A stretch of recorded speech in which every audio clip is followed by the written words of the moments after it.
Merci d'être venu en tout cas, parce qu'on va pouvoir lancer les premières conférences de cette semaine à Avignon, conférences métiers. Et donc là aujourd'hui, en tout cas sur celle-ci, on va vous présenter les métiers d'enseignant d'équitation et accompagnatrice de tourisme équestre. Donc on va commencer avec Françoise Moya, qui est enseignante d'équitation. Françoise, est-ce que vous pouvez nous présenter un peu votre métier, quelle est votre journée type, votre semaine type? Alors, je m'appelle Françoise Moya, je suis... Voilà. Finalement. J'ai 35 ans de métier, donc j'enseigne depuis 35 ans. J'ai un brevet d'état d'éducateur sportif du premier degré. Je travaille au Centre équestre et poney club d'Avignon, qui est une structure en fait qui enseigne l'équitation de loisirs, mais aussi qui est une structure qui permet de former les enseignants d'équitation, puisque nous formons au BPGEPS, au CQP et aux AAE. Voilà, donc si par la suite, si vous voulez, on en discutera. Donc une journée type, en fait, chez nous, c'est une journée qui démarre à 8h du matin, voire à 7h30. Donc il y a les soins à faire aux chevaux. Et puis ensuite, il y a l'enseignement, surtout des élèves en formation.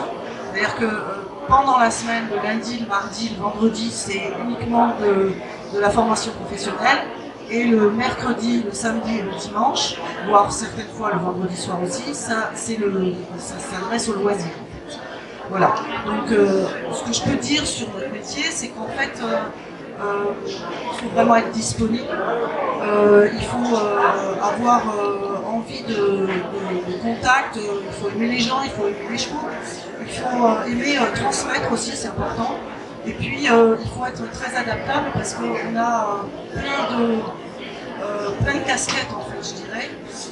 Surtout quand on est chef d'entreprise comme moi, on va faire aussi, moi j'ai la chance, on est une équipe, hein, on est une équipe de 4 en permanence.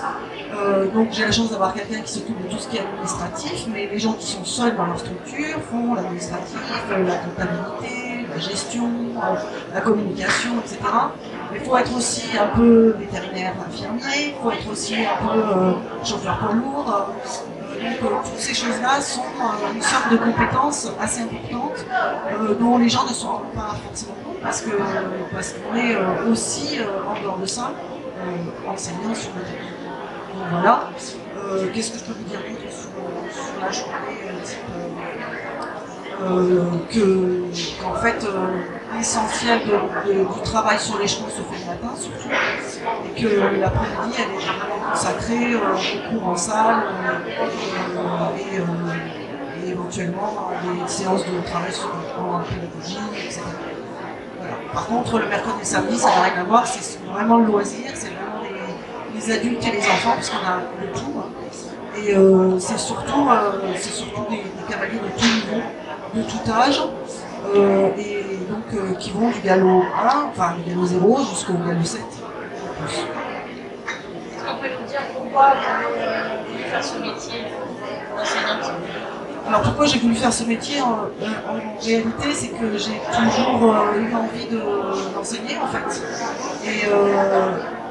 Et j'ai un parcours qui n'est pas tout à fait directement sur le cheval, puisque j'ai fait une licence de philologie et lettres au départ, et qui n'a rien à voir. Et du coup, je suis partie sur l'enseignement de l'équitation. Et c'est comme ça que je suis devenue autrice à mon temps, donc dans ce centre équestre. Vous avez mis un peu la passion de l'enseignement et l'équitation, du coup. Voilà. Et c'est un métier qui vous plaît toujours? Alors c'est un métier bien sûr qui est plein de satisfaction, hein, parce que déjà c'est un mode de vie. On vit dans la nature, près des animaux. C'est quand même une façon de vivre différente de ceux qui travaillent dans des bureaux ou en ville.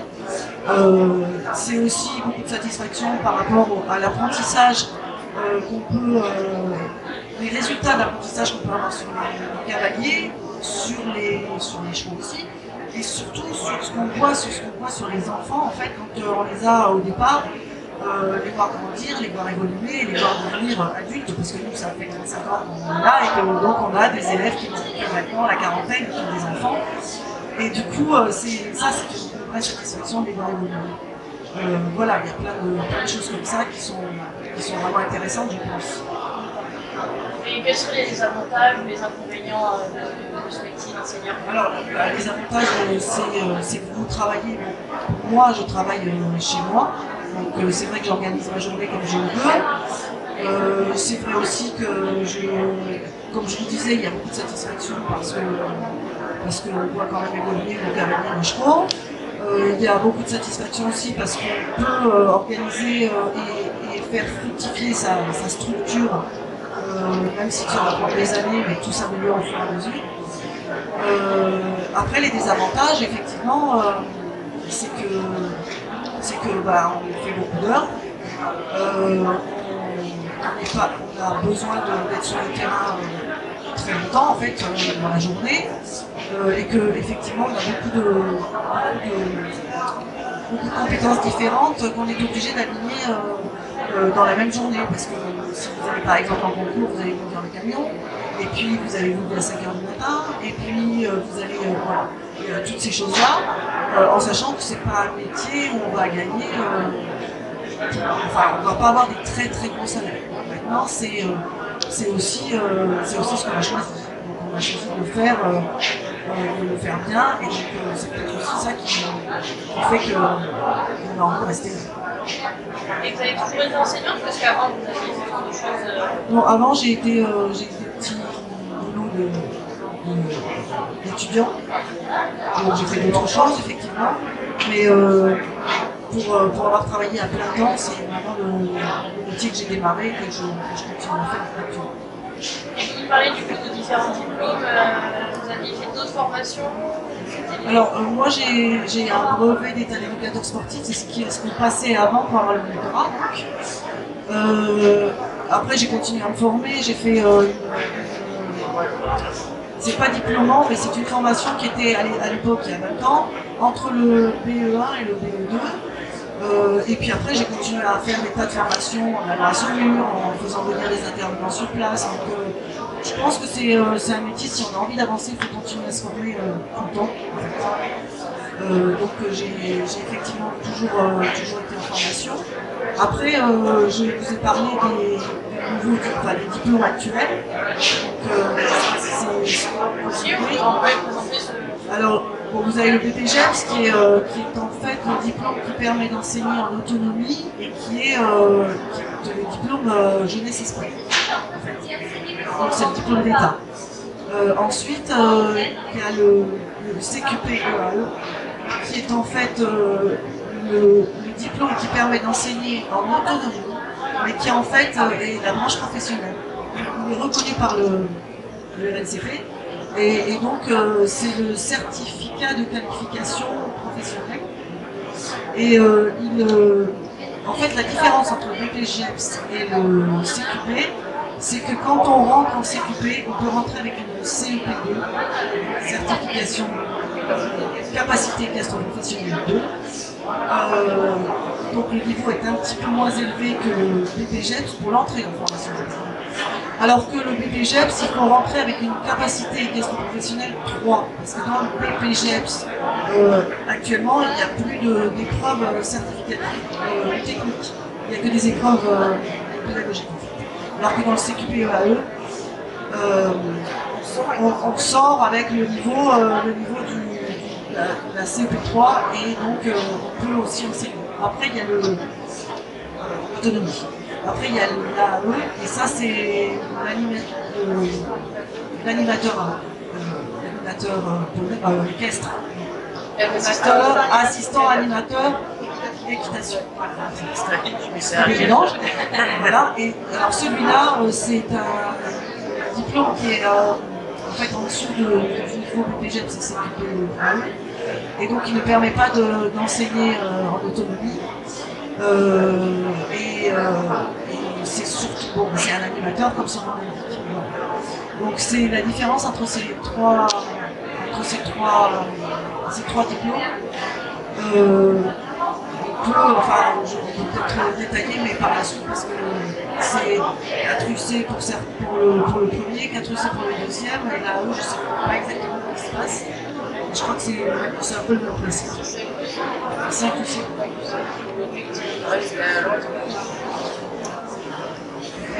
Et si par exemple une personne dans l'Assemblée souhaitait devenir enseignant, qu'est-ce que vous lui diriez avant de se lancer? Ah ben ça, voilà, ça dépend de son niveau en fait. Déjà, je lui dirais de bien savoir qu'est-ce qu'il a vraiment envie de faire dans la vie déjà. Ça c'est la première chose. Qu'il soit bien conscient de ce que c'est que le niveau d'enseignant, pas le niveau, le métier d'enseignant, c'est-à-dire que c'est 80% d'enseignement et 20% d'éducation. Et ensuite, surtout que sache à peu près quel est son niveau pour pouvoir se préparer à l'entrée en formation. Et pour pouvoir, disons, se décider à rentrer dans la formation du BPGEPS. S'il n'a pas le niveau BPGEPS, à ce moment-là, il vaut mieux passer par un CQP. Parce que le CQP, à ce moment-là, il permet d'enseigner en autonomie, mais si par la suite il a envie de passer à un BPGEPS, il peut éventuellement rebondir dessus et il n'aura plus qu'une CRC. D'accord, c'est une sorte de validation d'acquis. Voilà, c'est quand même une certification professionnelle. Hein, voilà. C'est reconnu, mais ça permet aussi, si vraiment la personne a envie d'aller sur un brevet d'État, de retourner sur ce brevet d'État et donc il n'aura plus qu'une solution à passer, ce qui est quand même pas mal parce qu'il aura plein d'équivalences.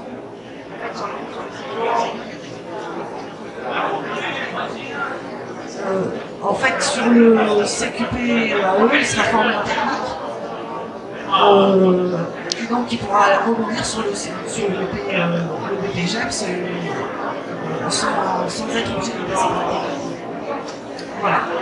Merci beaucoup. En fait, avant de passer au sujet suivant, est-ce que vous avez des questions à poser? Non.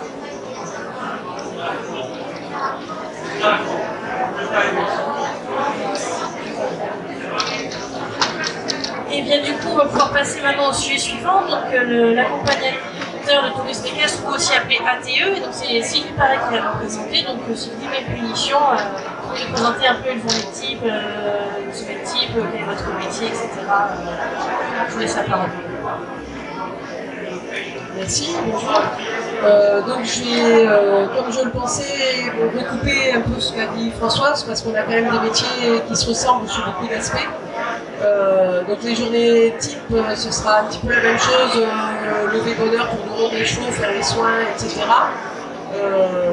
Ensuite, nous par contre, ce sera plus axé sur des périodes de loisirs, puisqu'on va davantage travailler sur la promenade le mercredi quand c'est des sorties familiales, et le samedi, dimanche, un petit peu moins en semaine, bien que nous, de la même manière, on intervienne sur la formation professionnelle.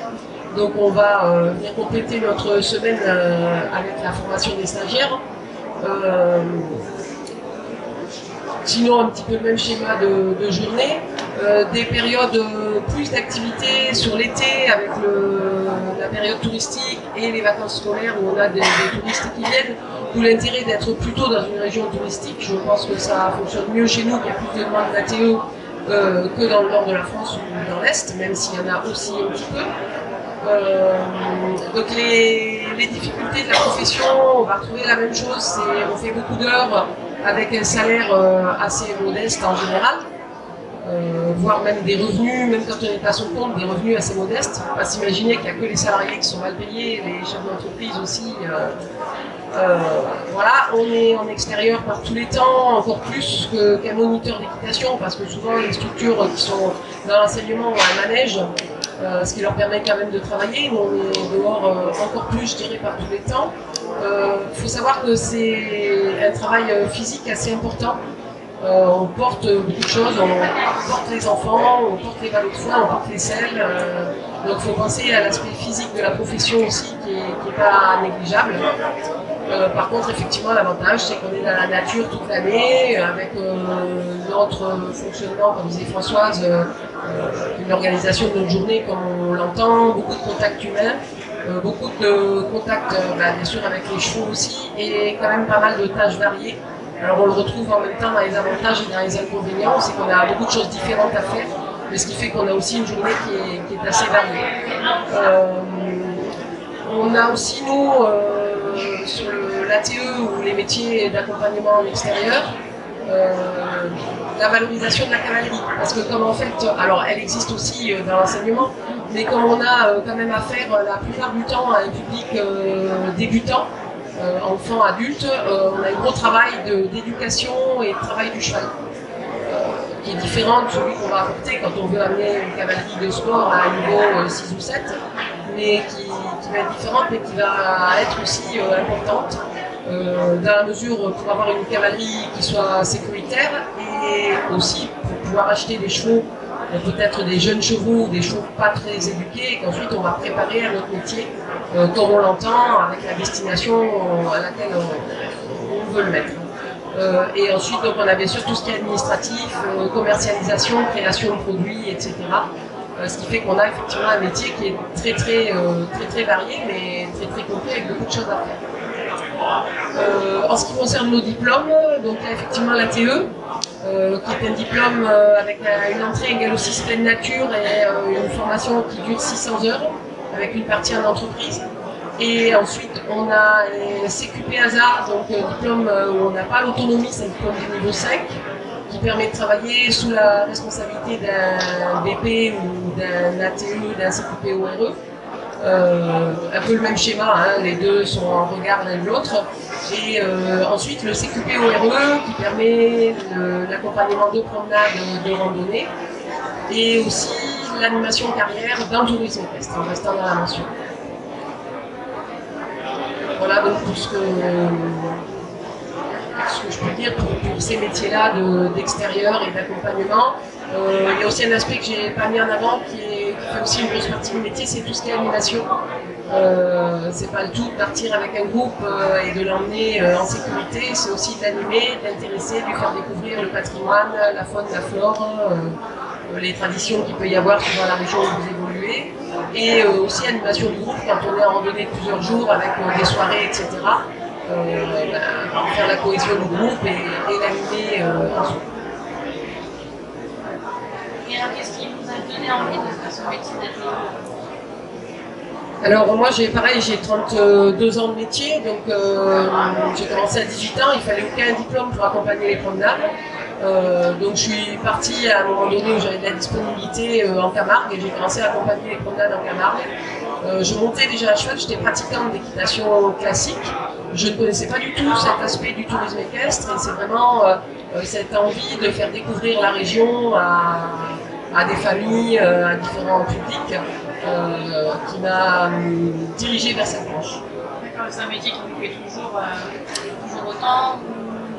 Alors je pense que de toute manière ce sont des métiers passion vu le temps qu'on y passe et un peu de rapport financier. Donc on a intérêt à ce que ça continue à nous plaire. C'est un métier qui me plaît toujours autant, effectivement. Après on a évolué, nous l'entreprise a beaucoup évolué en 30 ans en rajoutant des branches. Et c'est la diversité, je pense, qui fait que aussi ça garde son vrai intérêt et l'envie de partager notre passion. À l'époque, il n'y avait pas de formation, mais est-ce que vous avez fini par en passer après ou pas? Oui, alors moi je trouve que c'est intéressant de se former quoi qu'il en soit et j'ai toujours continué à le faire tout au long du cursus de carrière. Donc j'avais passé l'ATE avant qu'il ne devienne obligatoire pour accroître mes connaissances personnelles. Derrière j'ai passé le guide, puis le BP, tourisme et équitation de travail. Et plus récemment, j'ai aussi rajouté l'aspect éthologie avec les brevets fédéraux d'équitation éthologique, parce que comme je disais, dans l'éducation des chevaux, la cavalerie qu'on propose à un public complètement novice, on a vraiment intérêt à avoir des chevaux très bien éduqués et respectueux de la personne. Et concrètement, donc, les qualités pour être accompagnateur, que ce soit physique, que ce soit... de quoi on a besoin pour... Alors on a besoin de passion d'abord. On a besoin d'avoir un physique quand même relativement solide. Hein. Il y a des gens quelquefois qui s'adressent à nous pour rentrer en formation qui sont fragiles physiquement à divers niveaux. C'est des métiers difficiles, donc il ne faut pas être fragile physiquement. Et il faut vraiment avoir envie de partager la passion qu'on a, de partager la passion de la région dans laquelle on évolue aussi, et notre passion du chemin. Bon, tout à l'heure, on avait des personnes qui voulaient être enseignants, mais j'en vois là qui disaient RTE, vous leur direz quoi ces personnes-là qui veulent se lancer? Je leur dirais déjà de, un peu comme Françoise, de vérifier que c'est vraiment ce qu'ils ont envie de faire de la rando, parce que la rando de plusieurs jours, c'est notre cœur de métier quand on est ATE. Donc je leur dirais de faire de la rando en tant que pratiquant dans un premier temps, pour vraiment vérifier si c'est ce qu'ils ont envie de faire. Et puis après, de se former, pareil, la technique équestre, que ce soit en équitation dite classique ou en tourisme équestre, elle est indispensable, donc de se former, éventuellement en utilisant les diverses formations par palier, ce qui fait que la formation CQP-ASA, par exemple, elle peut servir de, entre guillemets, de pré-formation, d'arriver au niveau qui permet de rentrer sur la formation suivante qu'on vise de façon définitive. Vous avez été tous les deux très